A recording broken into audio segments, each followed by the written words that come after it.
이사야 시즌2의 12번째 시간입니다. 오늘 우리는 이사야 52장 13절부터 53장 끝 12절까지의 본문을 통해서 고난받는 종 메시아라는 제목으로 하나님의 말씀을 함께 묵상하고자 합니다. 이 설교를 시작하기도 전에 어쩌면 이 본문 그리고 제목만 보고도 어떤 분의 마음에는 좀 걸림이 있을 수가 있겠습니다. 기왕이면 본문을 깔끔하게 그냥 53장 1절부터 12절 이렇게 하면 좋을 텐데 왜 목사님 애매하게 52장 13절부터 시작합니까? 하는 질문이 있을 수도 있고요. 도대체 메시아라는 말이 뭡니까? 라는 질문이 있을 수 있죠. 본문을 보기 전에 먼저 이 두 질문에 대한 설명부터 해드리겠습니다. 52장 12절까지 하고 52장 13절 이후로는 위로의 차원이 아주 크게 달라집니다. 앞쪽인 52장 1절부터 12절까지를 보면 이스라엘이 바벨론 포로에서 예루살렘으로 돌아온다, 그런 내용들이 있어요. 그러면 이스라엘이 위로를 충분히 받은 거 아니냐 할 수 있지만 아직 멀었습니다. 이스라엘의 진짜 문제는 그들의 죄입니다. 죄 때문에 바벨론 포로로 끌려갔으니 죄 문제가 해결되어야 진짜 위로가 이루어지는 겁니다. 그 일을 위해 하나님께서는 한 명의 종을 보내십니다. 그리고 그 종이 어떤 모습을 가졌나, 그 종이 무슨 일을 할까, 그런 내용들이 52장 13절에서 시작해서 53장 끝까지의 기록이 되어 있습니다. 다음으로 이 제목에 들어있는 메시아라는 말이 도대체 무슨 의미인가? 일단 메시아 사전적인 의미로는 기름 부음 받은 자라는 의미를 가진 히브리어 단어입니다.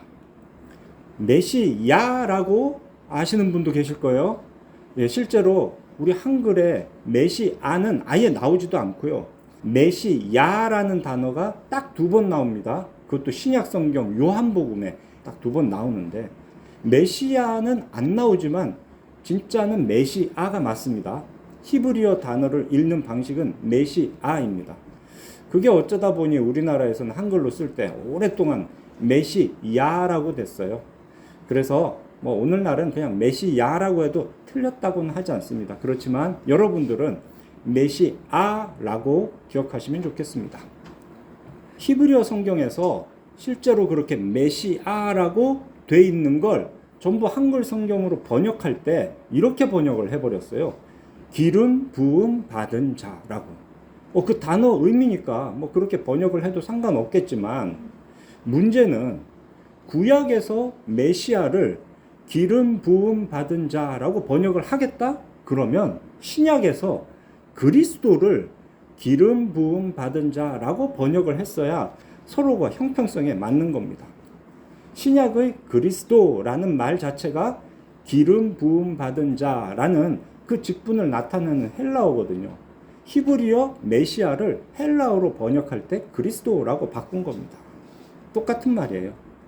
신약에서 그리스도를 그냥 그리스도라고 하니까 구약에서도 메시아를 그냥 메시아라고 하는 게 옳다는 게 제 생각입니다. 물론 이해는 됩니다. 신약에서 그리스도는 오직 우리가 아는 그 예수 그리스도 한 분밖에 없어요.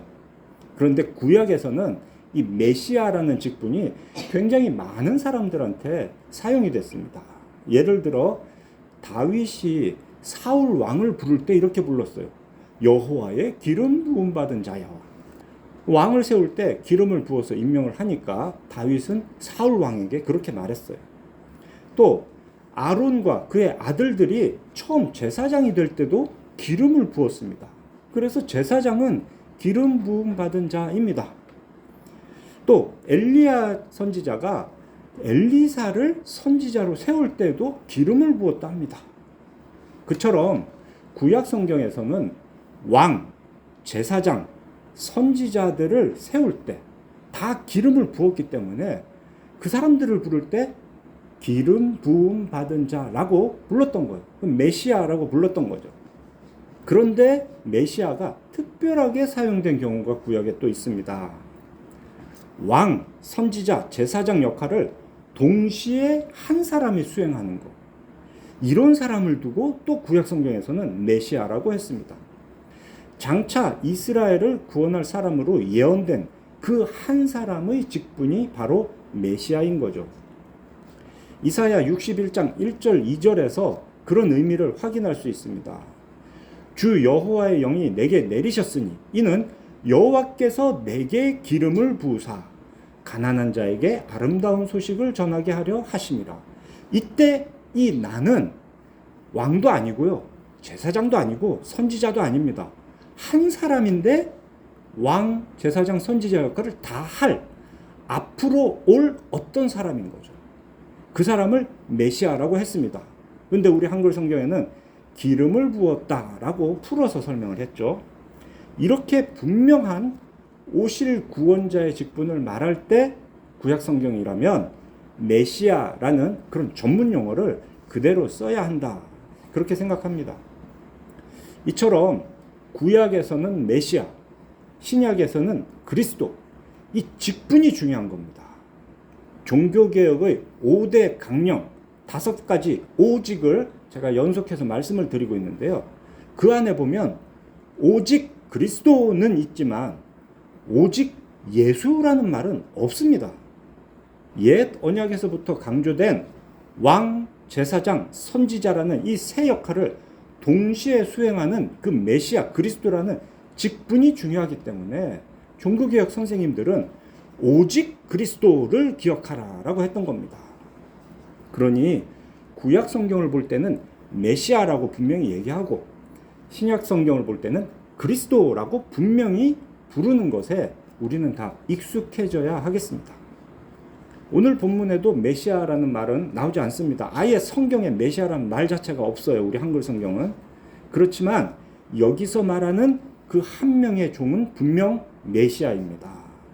그리스도라는 그 사실을 강조하려고 저는 설교 제목에 메시아라는 말을 추가를 했습니다. 물론 다들 잘 아시듯이 이 말씀이 주어진 때로부터 한 700년 정도 지난 뒤에 그 땅에 오신 실제 메시아의 이름은 예수였습니다. 예수라는 이름은 죄를 용서한다라는 의미가 들어있죠. 그에 반해서 메시아, 그리스도라는 직분의 이름은 죄의 용서뿐만 아니라 왕으로서 하나님이 다스리신다, 선지자로서 하나님의 말씀을 들어 순종하게 한다, 제사장으로서 우리가 하나님께 나와서 온전한 예배를 드릴 수 있게 한다라는 이 모든 은혜를 포함한 용어이기 때문에 이 직분 이름이 더욱 중요합니다. 바로 그 메시아가 이사야서를 보면은 이제 한 명의 종으로 표현이 됩니다. 우리가 지금까지 봐왔던 40장 이후로 계속해서 그 종이 할 일을 이렇게 딱 두 가지로 요약을 했죠. 이스라엘 백성의 언약이 된다, 이방의 빛이 된다 라고요. 이 이스라엘과 이방을 합한 것, 합집합이 곧 모든 인류입니다. 이 오실 한 분의 종 메시아는 온 인류를 구원하신다는 그런 말을 하는 거죠. 그러니 이런 말씀을 들은 사람들은 분명 기대를 하게 됩니다. 야, 도대체 앞으로 어떤 일이 일어나서 온 인류가 구원을 받는 건가? 하나님은 그 사실에 대해서 말씀으로 미리 다 이야기해 주십니다. 계시해 주신다라고 하죠. 우리가 어떤 사실을 완전하게 설명하기 위해 꼭 필요한 요소를 6가지를 듭니다. 그래서 그걸 육하 원칙이라고 하죠. 누가 언제 어디서 무엇을 어떻게 왜 하느냐, 요것만 잘 정리하면 우리는 그 사건에 대해서 명확하게 알 수 있다고 하죠. 그 중에서 무엇을, 구원을 왜 하나님께서 인간을 사랑하셔서 라고 할 수 있어요. 그럼 이제 거기에 무엇을 우리가 더 알아야 할까요? 누가, 언제, 어디서, 어떻게 라는 게 필요합니다. 이 중에서 성경이 제일 중요하게 여기는 건 과연 무엇일까? 누가, 그리고 어떻게, 요거를 성경은 굉장히 중요하게 여깁니다. 누가 어떻게 죄로 타락한 인간을 구원할 것인가? 성경을 보면 언제, 어디서 그 일을 할 것인가는 별로 그렇게 중요하게 여기지 않습니다. 언제는 항상 답이 정해져 있어요. 하나님의 때가 되면 한다. 어디서? 일단 기본적으로는 예루살렘에서 하는데요. 나중에 사도행전을 보면 예루살렘에서 시작해서 온 유대와 사마리아를 거쳐 땅 끝까지라고 알려주긴 합니다. 그런데 계속 그 이야기를 하는 건 아니에요.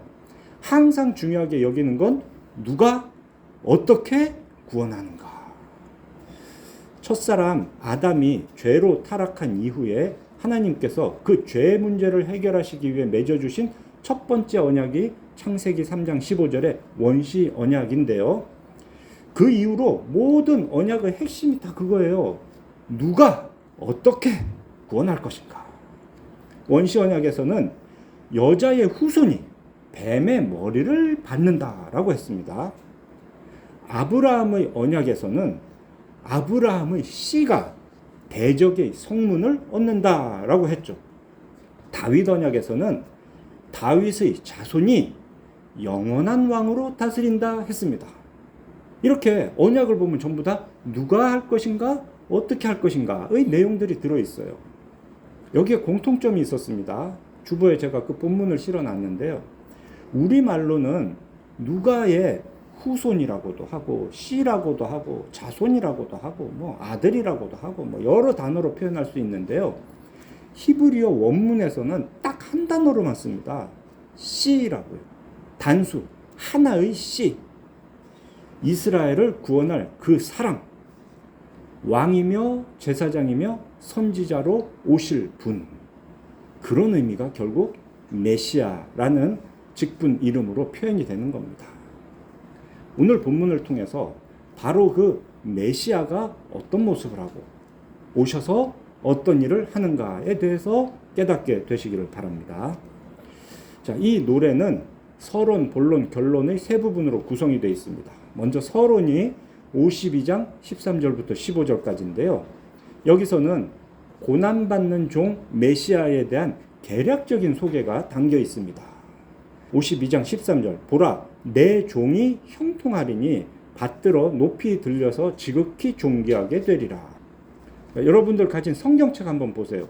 여기에 각주가 있습니다.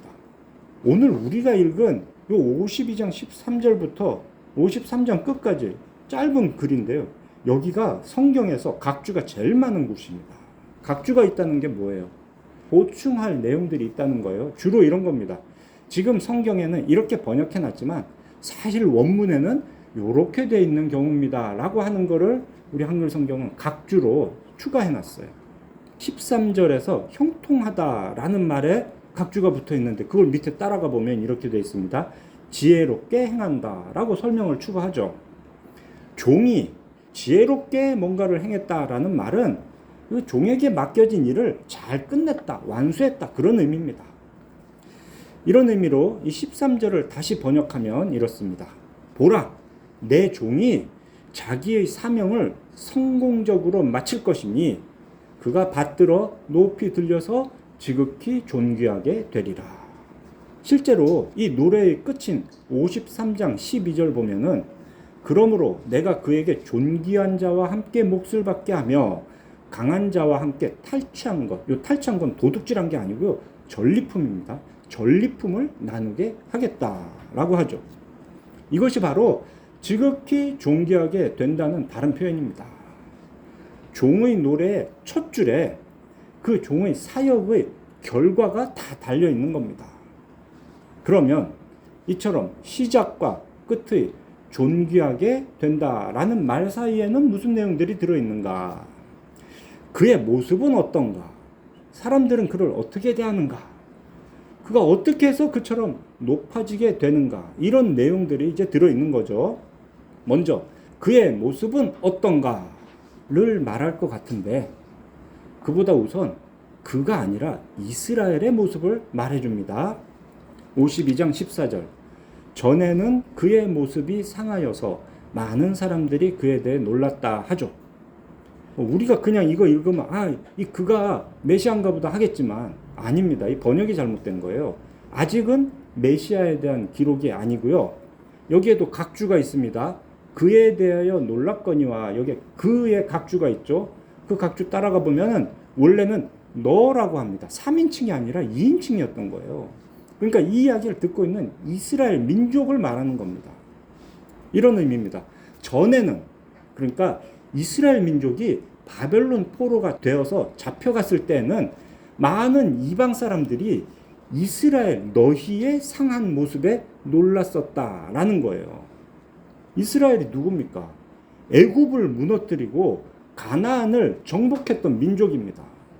그랬던 이스라엘이 이렇게 먼 나라의 포로로 잡혀와서 강제 노역을 하고 있으니 그 몰골이 어땠겠습니까? 참으로 사람들이 볼 때 깜짝 놀랄만 한 거죠. 피골이 상접했다거나 아주 볼품없는 거죠.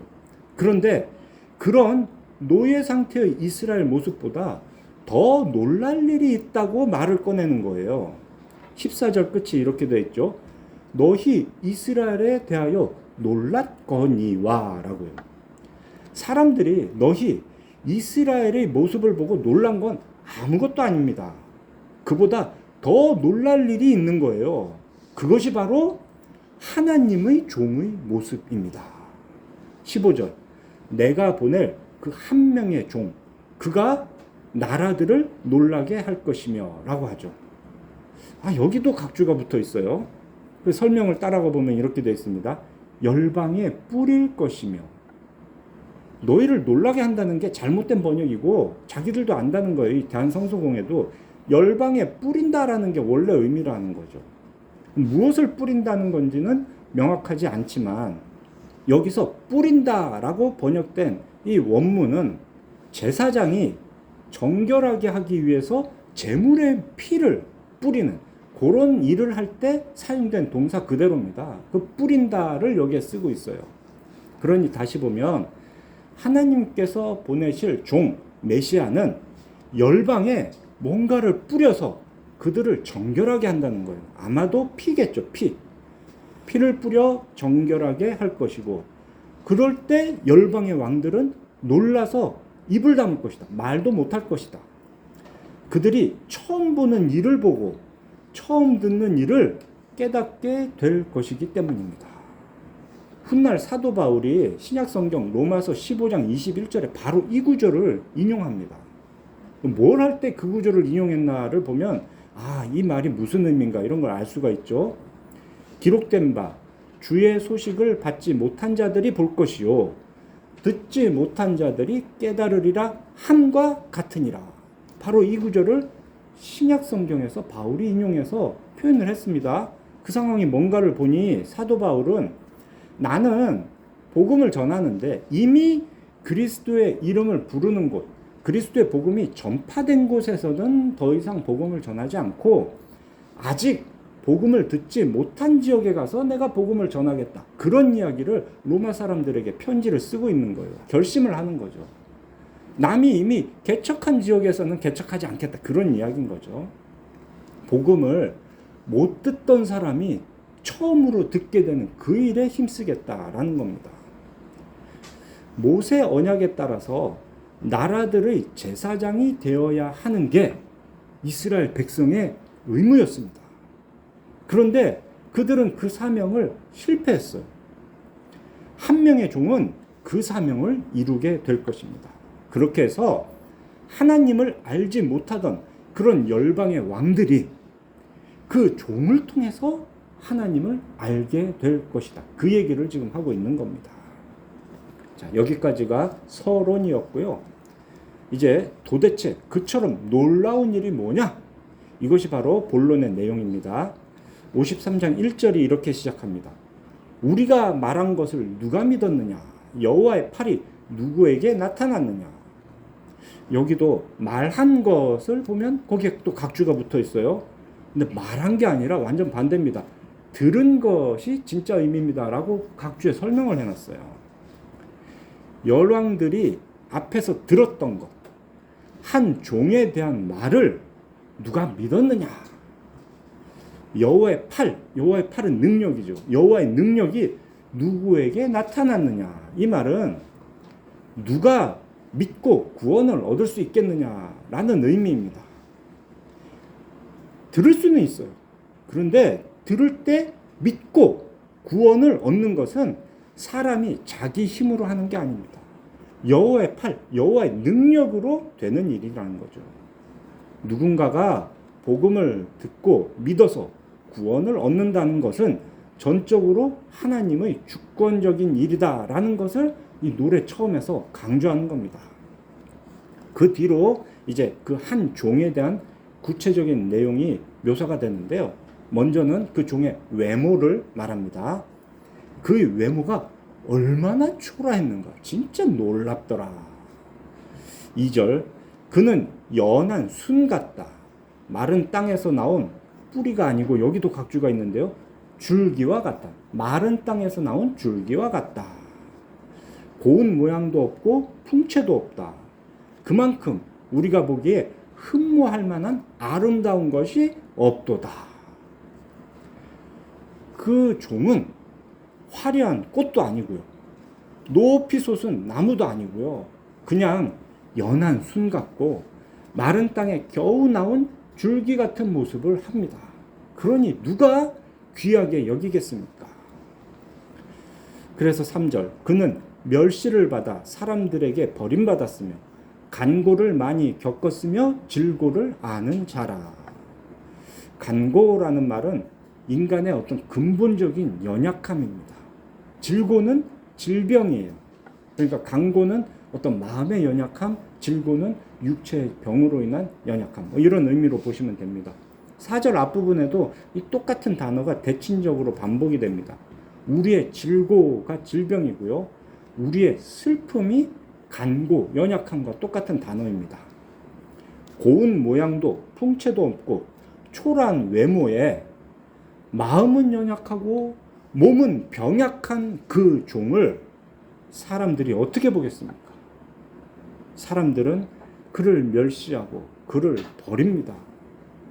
그 종은 사람들에게 멸시를 받고 사람들에게 버림을 받을 것이다 라고 말하죠. 희한하죠. 메시아라 했습니다. 메시아는 왕이며 제사장이며 선지자입니다. 그런데 적을 압도할 만한 풍채가 없는 왕을 누가 따르겠습니까? 원래 제사장은 화려한 제복을 입어서 제사를 집행합니다. 그런데 그런 화려한 제복도 없는 제사장에게 누가 죄 용서의 제사를 맡기겠습니까? 위엄이 없는 선지자의 말을 누가 듣겠습니까? 그런데 메시아는 그렇다는 거예요. 그처럼 초라한 외모에 연약하고 병약한 종이 죄인을 구원할 메시아라고 하니 누가 믿겠습니까? 그저 놀랄 따름입니다. 마태복음 8장 보면은 예수께서 많은 병자를 고친 내용들이 기록이 되어 있어요. 질병도 고치고요. 귀신 들린 자도 고쳐줍니다. 마태는 그 중에 8장 17절에 바로 이 이사야 구절을 인용하면서 예수께서 이 말씀을 이루려 하심이라 라고 증언을 합니다. 분명 예수님은 그런 분으로 오셨습니다. 자, 다음으로 그 종이 얼마나 부당한 고난을 겪을 것인가가 4절, 5절, 6절에서 예언이 됩니다. 그는 실로 우리의 질고를 지고 우리의 슬픔, 간고 또는 연약함이라 했죠. 그걸 당하였다. 우리는 생각하기를 그는 징벌을 받아서 하나님께 맞으며 고난당한다 하였노라. 그가 찔림은 우리의 허물 때문이요 그가 상함은 우리의 죄악 때문이라. 그가 징계를 받음으로 우리는 평화를 누리고 그가 채찍에 맞음으로 우리는 나음을 받았도다. 고난당하는 종의 핵심적인 표현이죠. 사람들은 그가 찔리고 그가 상한 것도 그가 징계를 받고 채찍을 맞은 모든 것들이 다 그의 죄 때문이라 생각합니다. 실제로 훗날 예수님이 대제사장에게 끌려와서 재판받는데 아주 그 모습이 초라한 거예요. 그걸 보고 사람들은 실망하기 시작합니다. 근데 그 사람들이 누굽니까? 바로 며칠 전에 호산나 다윗의 자손이여 찬송했던 그 사람들입니다.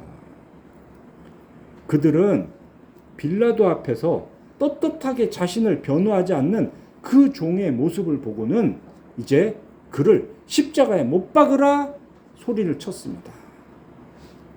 그 종이 그렇게 십자가에 달리는데 그 십자가에서 내려오지도 않고 그냥 달린 채로 죽는 모습을 보고 사람들은 그를 조롱하고 저주했습니다. 그 종이 하나님께 징계를 받아서 저주를 받아서 나무에 달린 것은 맞는 말입니다. 실제로 그래요. 그런데 이 사람들이 상상하지도 못했던 놀라운 점이 무엇인가?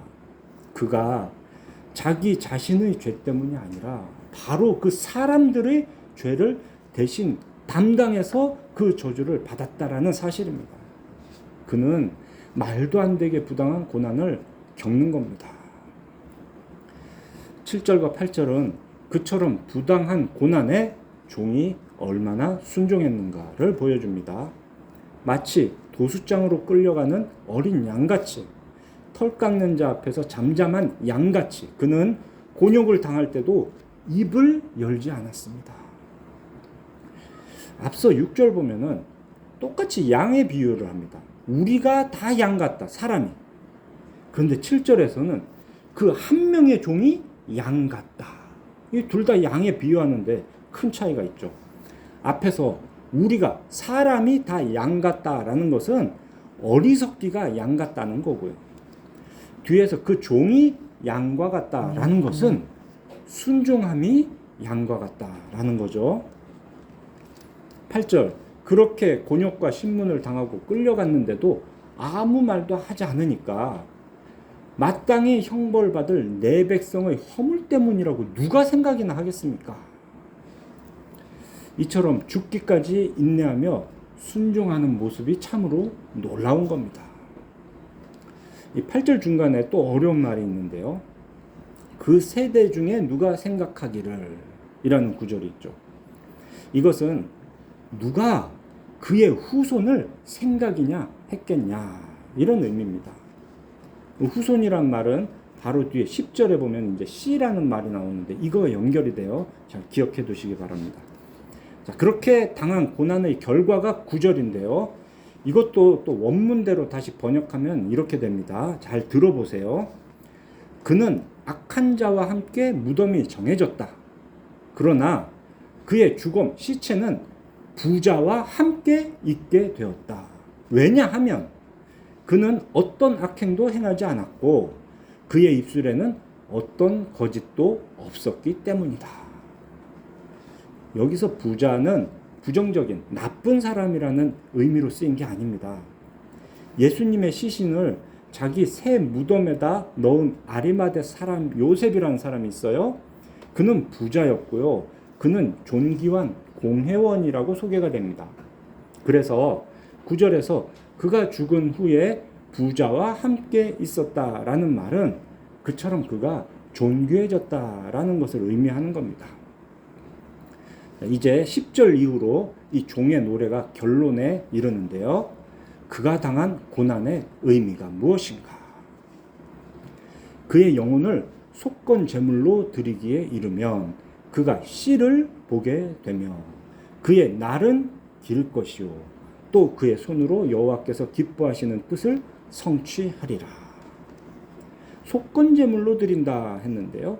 레위기 5장 보면 이제 속죄제, 속건제 이 두 가지가 나옵니다. 그 중에서 속건제는 죄에 대한 보상의 의미가 있는 제사법입니다. 그러니까 메시아가 속건제물로 드려진다라는 말은 메시아가 우리 죄의 보상으로 자신을 드린다라는 거죠. 그리고 이 10절에서 아주 중요한 표현이 앞에서 먼저 잠깐 언급했던 그가 씨를 보게 된다라는 말입니다. 8절 보면은 사람들은 야, 이 메시아 이제 이렇게 죽으니까 메시아 그에게는 후손이 없다라고 단정을 했어요. 물론 그들은 그가 메시아인 줄도 모르겠죠. 십자가에 달려 죽는 사람을 보면서 아유 저 사람 결혼도 못하고 자식도 없고 후손이 없는 거야 이렇게 단정을 했는데 그가 당한 모든 일은 하나님의 뜻이었습니다.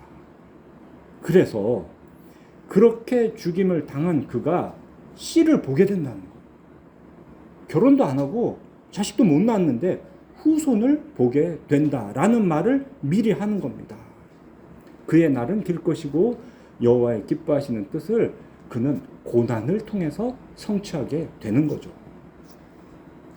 11절에서는 나의 의로운 종이 자기 지식으로 많은 사람을 의롭게 한다 합니다. 다른 사람을 의롭게 한다. 이게 칭의입니다. 근데 어떻게, 무엇을 통해서?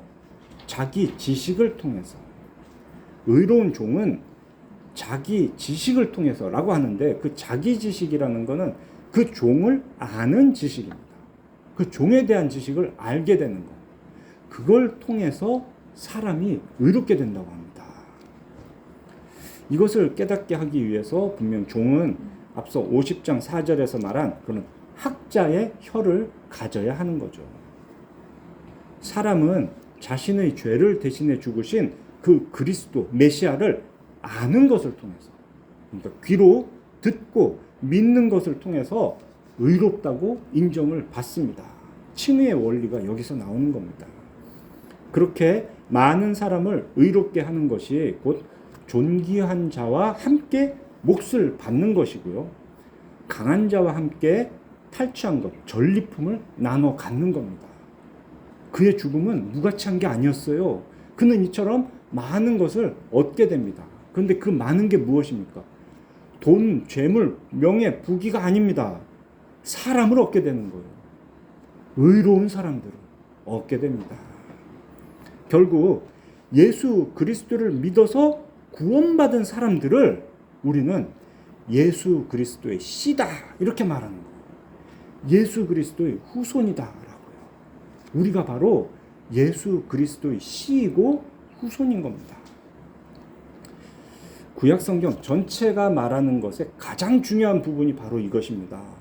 메시아에 대한 예언이죠. 이 모든 내용은 오신 메시아, 그리스도이신 예수님을 통해서 그대로 성취됩니다. 예수님이 받은 형벌을 통해서 하나님과 우리의 관계가 평화, 화목하게 됩니다. 그가 당한 고통을 통해서 연약함과 질병으로 고통받던 우리의 영혼과 육체가 다 회복이 됩니다.